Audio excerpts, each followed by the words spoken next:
Hey, happy Friday. Welcome back to the Friday Night Prepper Pre-Party Show. See, Lee is here. How you doing tonight, brother? Hope you're doing good. This is probably not going to be a long one. Not feeling too great. My allergies are kind of kicking my butt tonight. I think the ragweed has started up, but I do have a few things that I'm going to talk about with you tonight. And we're going to give people just a few minutes to get in here. I still am trying to figure out this whole vertical live thing. I know that YouTube is wanting us to try this stuff out, so here I am trying it out. I'm not sure that my notifications get out, but then I guess it puts you into the shorts feed. So in theory, more people are able to see you. So if you're watching this, I know Lee's here. Let me know if my audio is coming through okay. And well, like I said, we're going to give people a couple minutes to get started here and see if anybody picks up on this. I don't know if it's going to work. We're going to give it a try. In the meantime, let's go through a couple things. So if you're brand new to the channel, welcome. And we talk about all things preparedness here, including financial preparedness and foraging and gardening, things like that. I do a lot of product reviews here. In fact, got a couple product reviews coming up this week that I'll tell you about.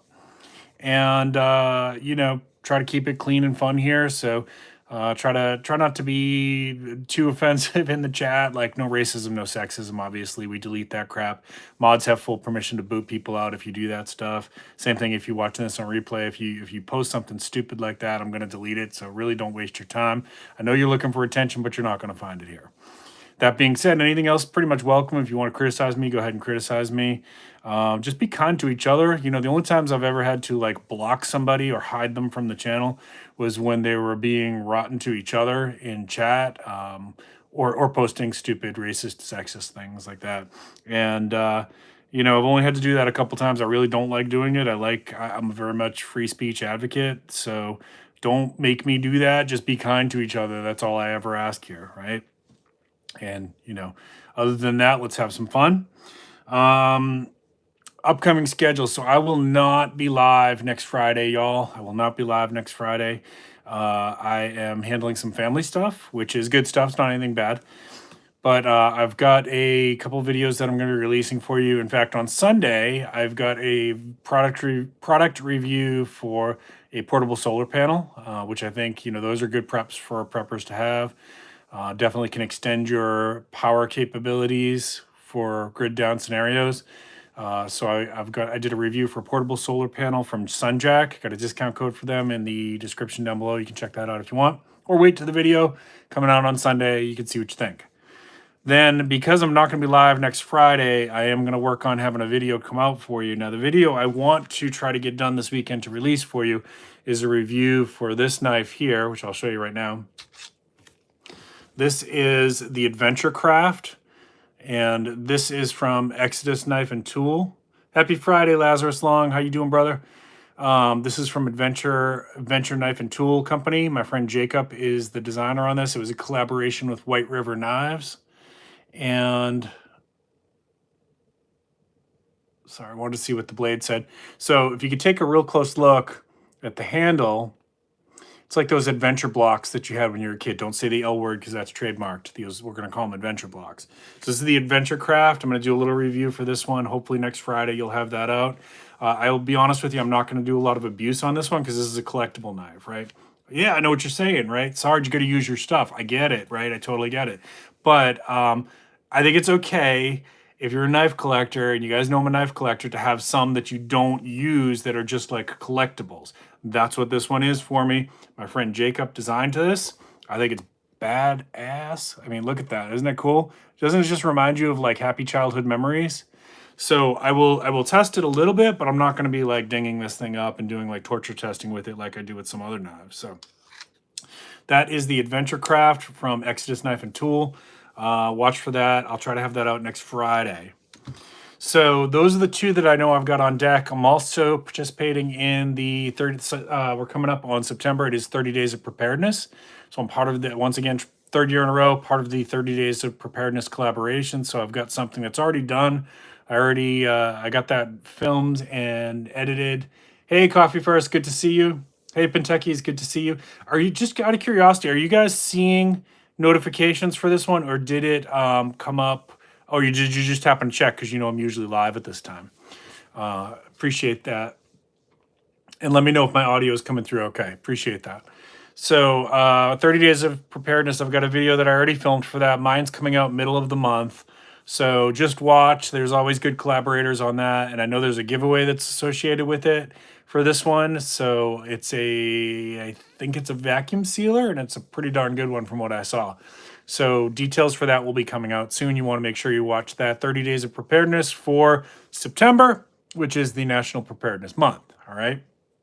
And if you weren't part of the collaboration, don't let that deter you or anything like that. Still put out good preparedness content. I know a lot of people who are on there on my Friday streams are also content creators. Let's get good prepping content out for September. It is National Preparedness Month. All right. Just the live notification, not the half-hour notice prior. Okay, got it. Yeah, I'm still trying to figure out this vertical streaming thing. I'm not sure if I like it, to be honest with you. I'm trying it. Who coordinated it this year? It was Michelle from Big Valley Prepping or Big Valley Live, I think was the coordinator. Did get one and saw it in the homepage. Okay, cool. It's your birthday month. Well, happy birthday, my friend. Happy birthday. All right, so let's go on. Like I said, this is gonna be a short one. I just had a couple announcements and stuff. What it finally happened to me. It finally happened to me. So I have a pretty dark and twisted sense of humor. Very, very, very hard to offend me, right? Like it's I've kind of told you what my limitations are here at the beginning of the stream. Outside of that, it's pretty hard to offend me. And I watch some pretty dark and twisted television shows like Beavis and Butthead and South Park. I'm a huge fan of South Park. Have been since like the very early days in I think it was the late '90s when it started. Because I think I was in graduate school actually when South Park started. And the cool thing about let's talk about South Park for a minute, and then I'll tell you like how it finally happened to me, right? Because they've always done this advertisement that like if we haven't offended you yet, we will. So I won't say I was offended because it really wasn't like that, but I will explain in a minute. But one thing about South Park is that like a lot of people get really offended by South Park, and they're like, they say terrible things, and I mean, I think that's kind of the point of their shtick, right? But one thing about South Park is that they always end with like some kind of message. Most people probably the people that are offended aren't watching to the end, but they always end with some kind of message about like making fun of itself, right? South Park makes fun of itself, and that like some of these things that they talk about, like they're not glorifying racism, right? Like so when Cartman does something that's like offensive and racist, they actually point out usually near the end of the episode like that's offensive and racist, right? So it's like a lot of it is done to get you to think, but most people miss that because they just get offended and they click off, right? So okay, it's fine. The humor's not for everybody. I get that, but you're missing the message if you don't wait to the end, because like they almost always are like, hey, if you think like this, you're stupid. You understand what I'm saying? So the latest, at least it's the latest for me, I don't know. Somebody told me like, hey, have you seen the one about Ozempic? And I said, I don't think I have, but I'm gonna go look. So I went and saw that they had a new special out, and it was the Ozempic one. I hadn't watched it yet, so I watched that last Friday after my stream. That was what I did after the stream. And y'all know what Ozempic is. It's like it's an injection for people with diabetes, but people can also use it for weight loss, and so there's a lot of controversy around this. So the main episode was like about Ozempic, and Cartman's trying to lose weight, and then people can't get it, and they're like freaking out because they can't get their Ozempic, that kind of thing. But the thing that got to me was, it is a really funny one, by the way. It's a really funny special. Definitely check it out if you're a South Park fan. The thing that got to me was there's a part where his friends, Butters, was it Kyle or Stan? I think it was Butters, Stan, and Kenny were trying to help him get the Ozempic, and they made a joke about they were navigating the American healthcare system. And as you guys know, I work within the American healthcare system. I'm a therapist, and the thing is, everything that they said there was true. So you have to watch that episode because it really, I laughed and then it like, I wasn't offended, but it hurt me. Like it hurt me, not in like I'm mad at South Park. It hurt me that this is true. What they were saying about the American care system is true. Um, it is extremely screwed up. It is extremely hard to navigate it. It is extremely hard to get your needs met. It is extremely hard to get your services paid for by your insurance company.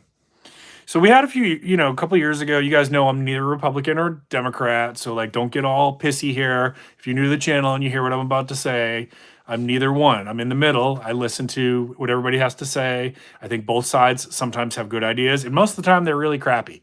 Most of the time they're not fixing the problem; they're making the problems worse. So, years ago, we had an opportunity when Obama was president to do something really good and try to fix the broken healthcare system. But instead, everybody talks about how great Obamacare is. Well, I work in the system. Let me tell you, all they did was they turned over the power to the managed care systems, which are private companies, and their primary objective is profit, not healthcare. Right? So you understand this? So it's very easy to get your services denied. It's very hard to figure out like what do I need to do to get my services paid for. And they spoke to this in the episode in a way that's very honest. And it was funny because sometimes like things are so ludicrous that it's funny, but it also I felt bad as somebody who works within this system and knows people who are hurt by this, the way that it's set up, and partly because of Obamacare, but partly because it was set up like that before that too. Um, and I don't know. It just really hit home for me, like to the point where I almost started crying. I mean, you guys can see I'm kind of choked up about it just now thinking about it. That people can't get their needs met. That we have supposedly the most advanced country in the world, supposedly the greatest country in the world, and we can't figure this out, right? So what can I do about it? Well, I want to let you know that there are people like me in the system that are trying to advocate for change, but I'm a very small voice in a very big system. And my primary objective is to help my clients, right? Like, so I only have so much bandwidth that I can dedicate to working to make this system better. Got to choose my words carefully here. Working to make this system better, right? So there's only so much that I can do, so much time that I have as one person, but I do what I can, and I help my patients try to navigate that and tell them like, this is what you're probably going to need to do to get that medication. This is what you're probably going to need to do to get that service. Like I share the knowledge that I have to try to make those steps easier for people. And your healthcare provider should be doing this too if they have any kind of ethics. But a lot of them don't.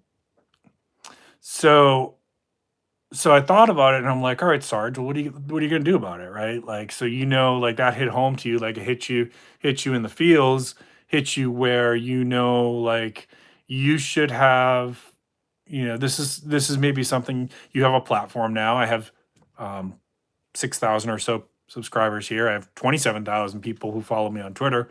So I got to do something with this, right? Don't I have some kind of responsibility to that? So when I can, I'm going to do what I can to try to give you some tips on navigating this American healthcare system. We're going to do one of those tonight, actually. Let me check your chat real quick. Stay with me. Don't go away. All right. Practical Rifleman, good to see you. How you doing tonight? Hope you're having a good Friday. They killed Kenny. Prepared Irishman, it's good to see you. Thank you so much. Jonesy, it's good to see you. I appreciate it. Yeah, no problem. Thank you for letting me know you're lurking. Doc Galt, appreciate you. Thank you, everybody. So listen, I get that a lot. Radio Jonesy says he'd vote for Sarge. People have asked me to run it many, many times. Republican Party has approached me. The Democratic Party has approached me. I have no interest in it, folks. I will help other people get elected, and I do, and I have, and I've worked on other people's political campaigns. The last one I worked on was for Tulsi Gabbard when she was running for president in 2020. She would have been a darn good president, by the way. We missed out on that, and she got railroaded by the Democratic Party with slander. And they're still doing it to her. So she would have been a good president. We screwed up, and we missed out on a great opportunity for 4 years of patriotism, everybody lifting people out of poverty, and peace. That she would have brought more peace and security to our country. But, people don't research the platforms. They vote based on how these pop stars and celebrities tell them to vote. Most people don't bother to pay attention. So we continue to get crappy candidates because of that, right? So that's another thing is I try to educate people, wake up the masses, basically. Like that, this is all I can do, right? I vote and I try to wake up the masses. And you can't do that. Listen to this for a second, all right? Pay attention. Listen, this is important. You can't do that by ridiculing the other side. They won't listen. If you want to wake up the masses and get people to vote for smarter, better candidates for you, people who are not tied into this corrupt system, then the way to do that is you're going to have to go after the people who are not hard left and not hard right, the people that are in the middle, like me, who are open-minded and open to let me hear your ideas. And guess what, folks? The people like me, the middle, we're the ones who are deciding each election. So instead of like appealing to the hard left and the hard right, these candidates should also be looking to appeal to people like me in the middle, because we are the ones who are going to decide the election. Okay? We're the most important demographic, the people who are undecided and who are like moderate and in the middle. So if you want to change people and get them to focus on better candidates, you don't ridicule them and you don't ridicule the people that they're looking at. You have to talk to them about the issues in a way that's not ridiculing. Okay, why do you like candidate X? Why do you like candidate Y? Tell me what issues are important to you. Do you know what their platform is on those issues, right? This is how you get through to a voter and potentially get them to see, oh, I didn't know candidate Y stood for that. I'm very much against that. Okay. So when we go online and we say, well, you're stupid if you vote for Kamala, or you're stupid or you're racist if you vote for Trump, you're not changing anything. You're not doing any good. And you're certainly not swaying people to your side of whoever you're wanting to vote for. Okay. Use your head. As my friend Steve says, use your thinky think, and you will make out much better, right? People don't want to have a conversation with somebody who insults them. People will be willing to have a conversation with somebody who says, tell me what issues are important to you. Why is that? Why do you like that candidate, right? And if you do that, you can start a conversation, and now you got a chance where you can kind of exchange some ideas, and maybe you get them to see that your candidate is worth looking at. Okay, that's the only way that you ever change a vote, not by ridicule. It just doesn't work that way. I know it's fun. I get it. Like, I get it. I know it's fun. I know it's fun, especially when you see people like that aren't using their thinky think. I get it. I really do. But it's not going to change any votes. All right, let me check your thing one more time. Then we're going to go back to the healthcare. Let me check your chat one more time. Then we're going to go back to the healthcare thing. All right, we build our bridges out of poverty. We start our first bridges out of poverty first Tuesday. Dr. Ruby Payne inspired training. Cool, awesome. Thank you for that, Lee. Yeah, good. So if you mean the quality that you haven't seen since when, I don't remember the last time that so I'll just say it this way. There's very few good candidates. And I think part of the problem is, like I said, people aren't thinking and looking at the platforms. They're voting for so-and-so because a pop star told them to. And the type of people who are naturally attracted to power are often going to be people who we don't want in power. So there's this like double-edged sword. People say, Sarge, why don't you run for office? Because I don't want power and I don't want to put my family through that mess. Okay. I don't crave power like other people do. I crave a better world. And that's the kind of candidate you want. But guess what? People like me who crave a better world most of us are not running. And don't give me a crap about like you. I'm not putting my family through it. I'm just not, guys. I appreciate that people out there think of me that way. I'm just not going to put my family through it. I will help good candidates get elected, though. Yeah, if you get anything out of value out of this, folks, give that thumbs up. If you're new to the channel, please consider subscribing. So I don't know if middle's the majority here in the United States, Jonesy. It's hard to say. I think the middle is shrinking, but we still are the ones who decide what's going to happen. The undecided voters that are sitting in the middle are the ones that are going to decide this election. The people who are far left, they've already chosen Kamala. People who are far right have already chosen Trump. It's those who are in the middle who you have a chance to affect their vote. So the taxes on tips is a really, I don't know if I'm going to tackle that issue on my stream here. So I will say I'm very, as I think everybody who's an American, words, everybody who's an American should do food service at some point in your life. Because once you do food service, you will always treat food service people with respect. Now, the whole tips thing is weird.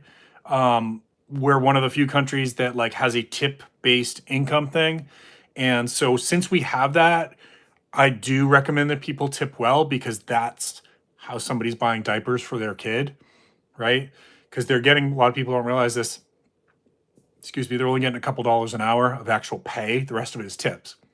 Now, if we converted to like a European model where they get a decent salary and tipping is optional, then yeah, totally get it. But right now we don't have that. So I recommend that people do tip well. Of course, if you have an absolute horrible service and the waiter is like horrible to you, then yeah, I get that. But that's pretty rare. Like, I think maybe once or twice in my entire life have I ever had a waiter that bad that I was like, I don't think this person really even deserves a tip. Guess what? I still tipped them because I'm a nice person and I feel bad for people. Thinky think can hurt people. You got that right. People don't want to use their brain. Hey, Moonsprout. Hey, Hudson Valley. Prepping Survival. Good to see everybody. Appreciate y'all. A lot don't report tips. That's probably true, but they tax them on a certain expected amount, which can be good or bad, right? Because they maybe they're taxing them on like an expected that they're getting 15% or 20%. I don't know what the formula is. If they get more than that and they're not claiming it, obviously that's illegal, but they're making out better in cash. If they're getting less than that, then they're getting screwed because they're getting taxed anyways, whether or not they got that tip.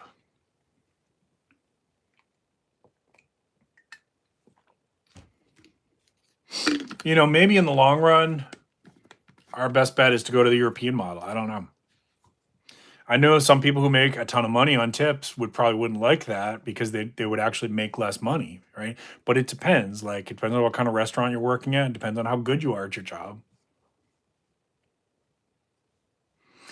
Pile of ticks looking for mid-class. Reward bad behavior, get more bad behavior. You got that right. You got that right. The other job that people should do, everybody, if you're an American, should work in retail. At least for a couple of months, work in retail. You will treat retail people a lot better once you've done that because it sucks. It sucks. Like, I worked in a video game shop. I'll give you this story. I promise you I'll get back to the healthcare thing and then we'll close it out. I worked in a video game shop when I was in graduate school for some money, to pay my bills, a little spending money. And I love video games. And you would think that would be a really fun job, right? Like, you get to talk to people about video games. Hey, do you like role-playing games? Do you like sports games? What are you into? Let me show you this one. I thought it'd be fun. No, it really wasn't. Customers treated me like dirt. And it just wasn't a good experience. But I appreciate that I did that because now people think that they're entitled to treat wait staff and retail staff as like second-class citizens. They're a human being. They have bills to pay and they have feelings. And just because they're working in retail or food service does not give you the right to treat them like crap. Be a decent human being. Show a little respect. So what do? When I go into the store, I can tell just by when I'm waiting in line, has people been mean to that cashier? Being a therapist, probably more in tune to that than most people. So I try to do what I can in that little 30 seconds of interaction with them. Hey, how you doing today? You having a good day? Appreciate you doing this. Thank you so much. Hey, let me bag this. I got it. I need the exercise anyways. I kind of joke around with them a little bit and try to get them smiling a little bit, break them out of that mood that some previous customer gave them because they were a jerk and arguing with them about prices as if the cashier has anything to do with the prices, right? So challenge for this week, this will be the positive message. We're doing things a little bit out of order here, but challenge for this week, treat your retail staff nice, extra nice. Go above and beyond and treat your wait staff nice, extra nice, okay? I want you to think about that. I want my audience to really think about that. And if you haven't done those jobs, consider doing them for just a couple months just so you can understand what that's like. They're not easy jobs and people dump all over you and treat you like crap, okay? All right. Retail sucks, yeah, especially when you work a big and tall store, shoe store. Yeah, people are jerks to you. Al Bundy, right? I mean, no wonder Al Bundy had that face on all the time, right? uh, all right, let's get this thing down to the final thing here. So let's go back to healthcare. Hear me out. This is the important message for tonight, and then I'm closing this out. I want you guys to have a great weekend. I told you it'd be a short one. So if you have healthcare right now, right? If you already have insurance, if you have insurance, I know because I meet them through my job. Patients come in, and one of the questions we ask is, "Do you have a primary care physician?" And so many people don't. It's really, really important for you to get a primary care physician, even if there's nothing wrong with you. Okay. This is part of navigating the American healthcare system. Okay. So here's why, and here's what you need to know. If something big happens to you, let's say that all of a sudden you come down with some kind of ailment that needs a specialist, pretty good chance that you're going to need a referral from your primary care physician to get your insurance to pay for that. Okay. Let me say that again for the people in the back. Pay attention. This is super important. If you come down with some kind of issue, cancer, diabetes, epilepsy, asthma, digestive issues, GI issues, and all of a sudden you need to get to a specialist, you're going to need a primary care physician in many cases, not all cases, in many cases, to get your insurance to pay for that. Okay. No big deal, Sarge. I'll just get one when that happens. Here's the but. The healthcare system in this country is so backed up that in most parts of the country, to get in with a primary care physician, you're looking at like 3 months. To get your initial appointment with your primary care physician, you're looking at a 3-month wait. So if you've got a serious medical issue and you need to get seen by a specialist, and your insurance company says, well, we need you to get a referral from your primary care physician, and you don't have a primary care physician, so now you're trying to get a primary care physician, and now you got to wait 3 months to get in with the primary care physician. So all that time, your health issue is getting worse and worse and worse because you're not getting the treatment that you need to get, or you're going to be paying out of pocket. And let me tell you, it's going to be a lot of money. A lot of money. So somebody out there right now, I know you're like, oh shoot, I probably need to get it. No, I'm not. Oh shoot, I gotta get it. Get your primary care physician. Do it next week. Make your appointment because it's going to take 3 months anyways. So you're probably looking at what? We're getting into September, so you're looking at October, November, December. If you make your appointment tomorrow, you're probably not getting until till December. And yeah, you're going to have a copayment or you're going to have a deductible. But go in. If you haven't been to the doctor in a while, get some blood work done. Have them check your blood pressure. Have them look in your ears and in your nose. Have them check your pulse. Do a just basic checkup, okay? And then say, I want you to be my, tell them I'd like you to be my primary care physician, okay? Now you've got one. It's in the system. Later on, a year down the road, if you've got that issue, you've got a primary care physician, so you can call them up. I've got a GI issue. I've had a seizure. I've got asthma. I had a stroke. I had a hearing problem develop. And I need a referral to go see a specialist. And you've eliminated that 3-month wait. Okay. So this is what I'm talking about, where the American healthcare system is screwed up, and most people don't know this unless you work in the system.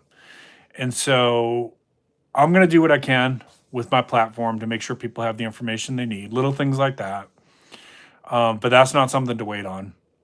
You got to get a primary care physician. You just got to do it and pay that deductible or whatever it is. Consider it like insurance. It's peace of mind in case you need down the road a referral for a specialist. Okay. Now, for those of you who don't have health insurance, look at your state. There's options, most of the states, not all of them, most of the states have like public healthcare options that you can get for low cost, or it's not fair to say low cost, for as low of a cost as you're probably going to get. And you want to have a minimum, you want to have catastrophic coverage, because if something big happens, remember a couple of years ago, I talked to you all about how I had the emergency surgery. Well, thank God I had insurance, because that whole thing, all said and done, was over $60,000. Insurance paid most of it. Not all of it, but they paid most of it. And had they not, I don't know. I guess we would have had to remortgage our house or something, right? Like, but does anybody want to pick up that kind of debt? I had a friend who had a skiing accident and he didn't have health insurance and he had to be airlifted to the hospital and have titanium put into his leg, and it was an $80,000 bill. Well, unless you got $80,000 sitting in your savings account, it's probably worth having catastrophic coverage. Okay. Last chance. I'm going to check your chats, and then we're going to call it a night. Yeah, ER is extremely expensive. And believe it or not, you may not know this. People think, well, I'll just go to the ER if I need something. They can garnish your taxes. They can garnish, they can go after your property if you don't pay it. So it's not just like, oh, I'll go to the ER and stiff them on the bill. They can go after your taxes. They can go after your property. They can put a lien on your property. They can't refuse your care if you're in an emergency, but it doesn't mean you're not getting a bill. Coffee first. Yeah, I'm so sorry. He's like the $6 million man, huh?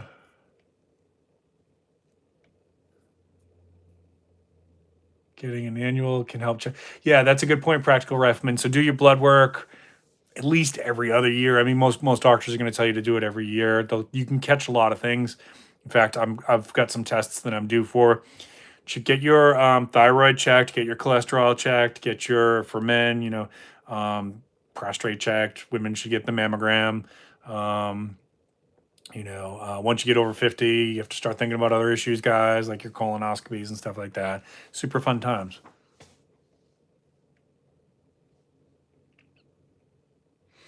I would say it's part of prepping in that you want to stay ahead of your medical stuff for sure, right? Especially like I'm in my 50s now.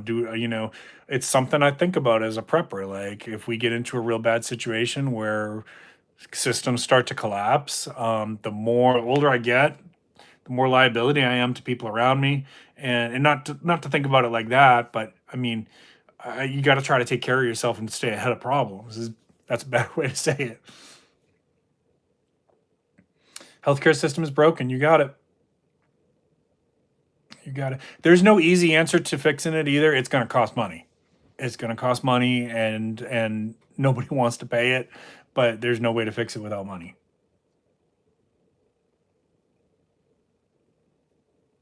Shoulder was $13K. Ooh. Yeah, when you have something big go on like that, that's when you realize how valuable the insurance is.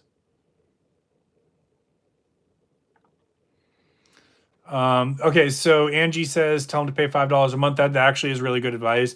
So if you are in a medical debt situation, I can't promise you that everybody in the country is going to play ball here. But what I'm going to tell you is if you're in a medical debt situation where they're sending you a lot of bills, try calling, asking to speak to somebody from the billing specialist, and tell them your financial situation, why you can't pay that all right now. Tell them that you want to honor your debt, and can we set up some kind of payment plan? This is what I can afford right now. Okay. A lot of companies will work with you if you're making an effort, a good faith effort to try to pay your bill. I can't promise you that that's always going to be the case, but I will tell you that a lot of times it is the case that a lot of companies will work with you as long as you're trying to make some payments on your medical bills.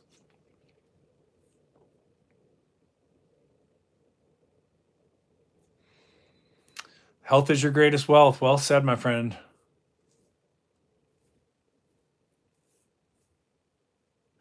Insurance company was pro for you. So what's sad is that like somebody that's as old as me, I can remember I had to go in and I had to get surgery on my arm in the mid 90s, and it cost me $5 for surgery. $5 copayment. No deductible. That was it. $5.